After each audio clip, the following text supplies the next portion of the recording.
Figures of speech అంటే తెలుగులో అలంకారాలు. అందులో టైప్స్ ఉంటాయి. ఇంగ్లీష్లో దాన్ని ఫిగర్స్ ఆఫ్ స్పీచ్ అని అంటారు.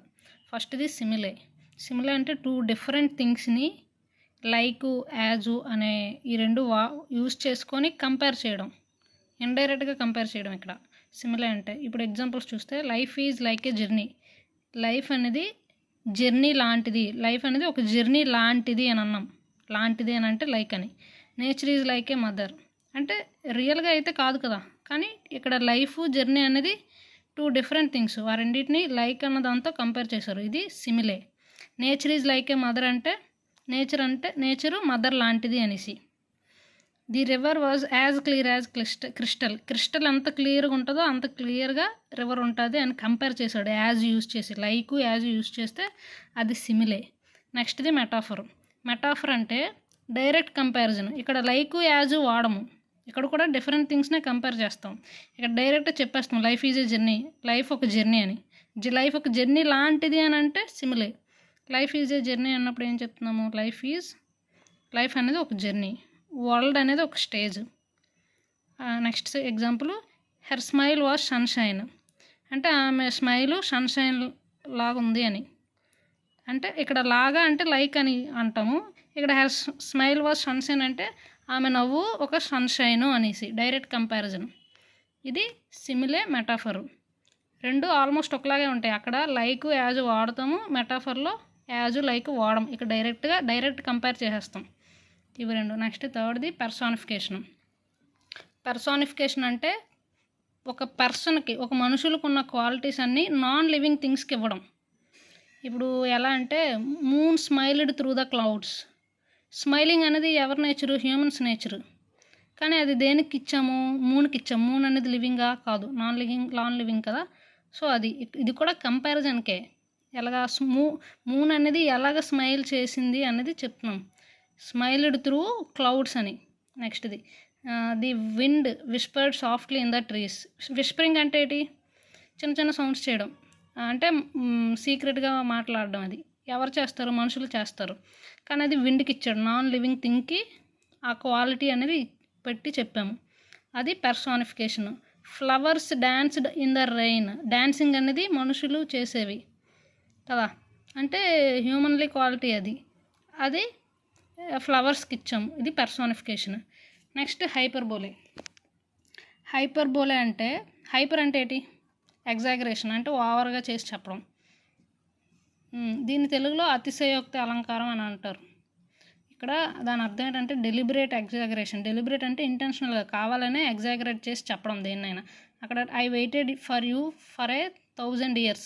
ఎవరైనా 1000 years వెయిట్ చేస్తారా? లేదు కదా, అది అతిశయోక్తి. అలా చెప్పారు. సో అది అలాగా ఏమైనా అతిశయంగా అనిపిస్తే అవి హైపర్బోలేలోకి వస్తాయి. Her smile was brighter than all the stars in the sky. ఆకాశంలో ఉన్న నక్షత్రాలన్నిటికంటే ఆమె స్మైల్ బ్రైటర్గా ఉందంట. అది ఎగ్జాగరేషనే కదా. అలాగా her courage was brighter than the sun. ఇది కంపారిజన్. ఎలాగా? డెలిబరేట్ ఎగ్జాగరేషన్, ఎక్కువ అతిశయోక్తి చేసి చెప్పడం హైపర్బోలే. సో ఇది చూడగానే గుర్తుపట్టేయచ్చు. పర్సానిఫికేషన్ కూడా పర్సన్కి ఉన్న క్వాలిటీస్ నాన్ లివింగ్ థింగ్స్తో చెప్తే అది పర్సానిఫికేషన్. మెటాఫర్ అంటే డైరెక్ట్ కంపారిజను, అంటే ఇంకా ఏం వర్డ్స్ యూస్ చేయము. లైక్ యాజ్ అలా వాడకుండా చెప్పేస్తాము డైరెక్ట్గా ఇది అని. సిమిలే అంటే లైక్ యాజ్ యూస్ చేసి కంపేర్ చేసి చెప్పడం రెండు. నెక్స్ట్ది యూఫెమిజం. యూఫెమిజం అంటే ఇప్పుడు ఏదైనా అన్ప్లెజెంట్గా ఉందనుకో, దాన్ని మంచి విధానంలో చెప్పడం. అంటే అన్ప్లెజెంట్గా ఉన్నదాన్ని ప్లెజెంట్ మేనర్లో చెప్తే అది euphemism. He is in between jobs అంటే ఏంటి? జనరల్గా దాన్ని డైరెక్ట్గా మనం లిటరల్గా ఏం అర్థం చేసుకుంటాం? జాబ్ల మధ్యన ఉన్నాడు అనేసి. కానీ అది కాదు. ఇన్ బిట్వీన్ జాబ్స్ అంటే ఆయన అన్ఎంప్లాయిడ్ అని అర్థం. The employees were laid of అంటే దాన్ని డైరెక్ట్గా ఫైర్డ్ అయ్యాడు అని చెప్పకుండా ఎంప్లాయీస్ లే ఆఫ్ అయిపోయింది అని చెప్తాం. He has lost his marbles. అతను హీ ఈజ్ మ్యాడ్ అని అనడానికి అది అన్ప్లెజెంటే కదా, దాన్ని ప్లెజెంట్ వేలో అలాగా he has lost his marbles అంటే ఆయన మైండ్ సరిగ్గా పనిచేయట్లేదు, ఆయన మ్యాడ్ అనేది అన్ని ప్లెజెంట్ మేనర్లో చెప్పారు అక్కడ. అది యూఫెమిజం. సో ఏదైనా అన్ప్లెజెంట్గా ఉన్నదాన్ని ప్లెజెంట్గా చెప్తే అది యూఫెమిజం. Next oxymoron. ఆక్సిమోరాన్ కూడా ఒక రకమైన ఫిగర్స్ ఆఫ్ స్పీచ్. ఇందులో ఏంటంటే టూ ఆపోజిట్ కానీ కాంట్రడిక్టరీ టర్మ్స్ని కానీ చెప్పి దాన్ని ఇంట్రెస్టింగ్గా మార్చడానికి. He looked clearly confused after hearing the strange news. Clearly అన్నది క్లారిటీ అని, కన్ఫ్యూజ్డ్ అంటే నాట్ క్లియర్ అని. చూడు, రెండు ఆపోజిట్ని వాడి కొంచెం ఇంట్రెస్ట్గా చెప్పారు ఆ సెంటెన్స్ని. He looked clearly confused after hearing the strange news. అలాగా. The movie had a tragic comedy feel. జనరల్గా ట్రాజిక్ అంటే ఏంటి, సాడ్ అని. దాన్ని సాడ్ పక్కనే కామెడీ, రెండు ఆపోజిట్ వర్డ్స్ని యూజ్ చేశారు. దాంతో ఇంకో మీనింగ్ వస్తుంది కదా. అలాగా. This is virtual reality. Virtual అంటే ఏంటి, నాట్ రియల్ అని అర్థం. పక్కనే రియాలిటీ, దానికి ఆపోజిటే కదా రెండు. అలా. It is an open secret. Secret అంటేనే సీక్రెట్ ఉండాలి, దాన్ని ఓపెన్ సీక్రెట్ అన్నాడు. అంటే ఓపెన్ అనేది సీక్రెట్కి ఆపోజిట్ కదా. అలాగా ఇంట్రెస్టింగ్గా చెప్పడానికి ఈ ఆక్సిమోరాన్ని యూజ్ చేస్తారు.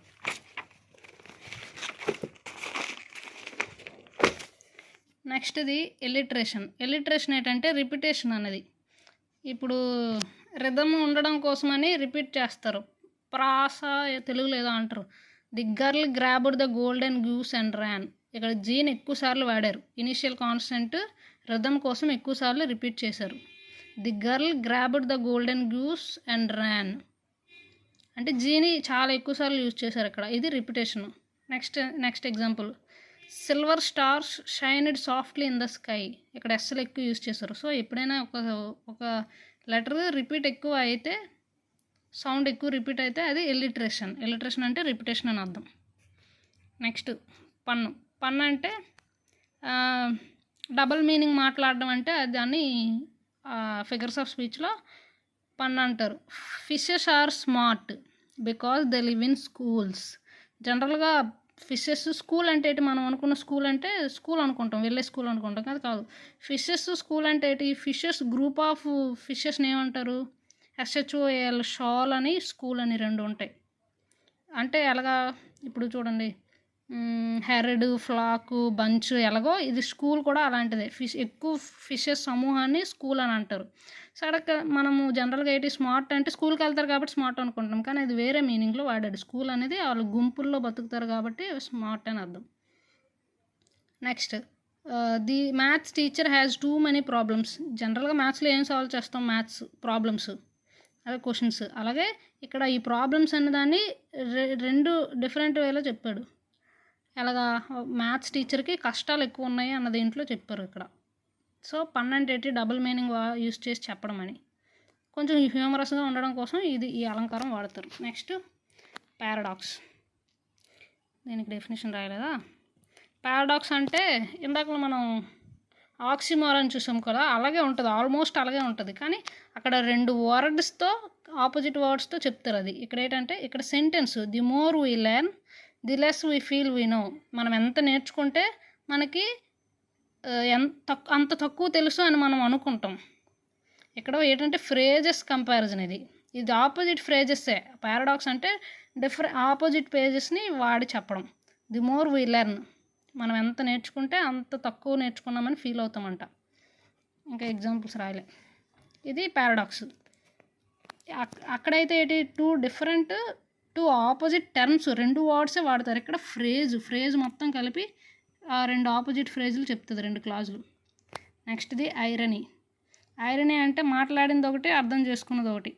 అంటే మనం చెప్పినప్పుడు మాట్లాడే ఉద్దేశం వేరు, కానీ దాన్ని వేరే ఇంటెన్షన్తో చెప్తాం. అలాగా. The fire station burned down last night అంటే అసలు ఫైర్ స్టేషన్ ఎక్కడైనా ఏమైనా బర్న్ అయితే ఫైర్ స్టేషన్కి ఫోన్ చేస్తాం వాళ్ళు వచ్చి ఆర్పడానికి.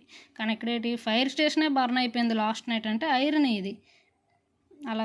Vegetarian open day బచ్చర్ shop. ఎప్పుడైనా వెజిటేరియన్ ఓపెన్ చేస్తాడా, కొంచెం ఐరనీగా మాట్లాడారని అంటారు చూడు, అలాగా. Vegetarian open day బచ్చర్ shop. బచ్చర్ shop అంటే ఏంటి, మాంసం కొట్టు. వెజిటేరియన్ ఎప్పుడైనా ఓపెన్ చేస్తారా. ఇది అంటే డిఫరెంట్గా చెప్పడం కోసం ఇది యూస్ చేస్తాం. అంటే ఆల్మోస్ట్ అది జనరల్గా జరగవు కదా ఇలాంటివి, అలా చెప్పాడు. నెక్స్ట్ ఓనోమటోఫియా. ఇది ఎక్కువ ఎగ్జామ్స్లో ఇచ్చేస్తున్నాడు. అది ఏంటి తెలుసా, ఓనోమటోఫియా అంటే ఇప్పుడు ఏదైనా సౌండ్స్, ఇప్పుడు క్లాక్ ఉంది, క్లాక్ ఏ సౌండ్ చేస్తుంది? టిక్ అని సౌండ్ చేస్తుంది. ఆ సౌండ్ చెప్పడం కోసం వాడే పదాలని మనం వాడేమనుకోవాలి సెంటెన్స్లో, అది ఒనోమాటోఫియా అని అర్థం. ది బీస్ బజ్డ్ అరౌండ్ ద హైవ్. తేనె పుట్ట చుట్టూ పుట్ట చుట్టూ బీస్ ఏం సౌండ్ చేస్తాయి? బజ్ అని సౌండ్ చేస్తాయి కదా, అలాగా. క్లాక్ ఎలా సౌండ్ చేస్తుంది? టిక్కు. ఏదైనా దానికి సౌండ్ ఇమిటేట్ చేసే సౌండ్స్ గురించి అందులో చెప్పుంటే అది ఓనోమాటోఫియా.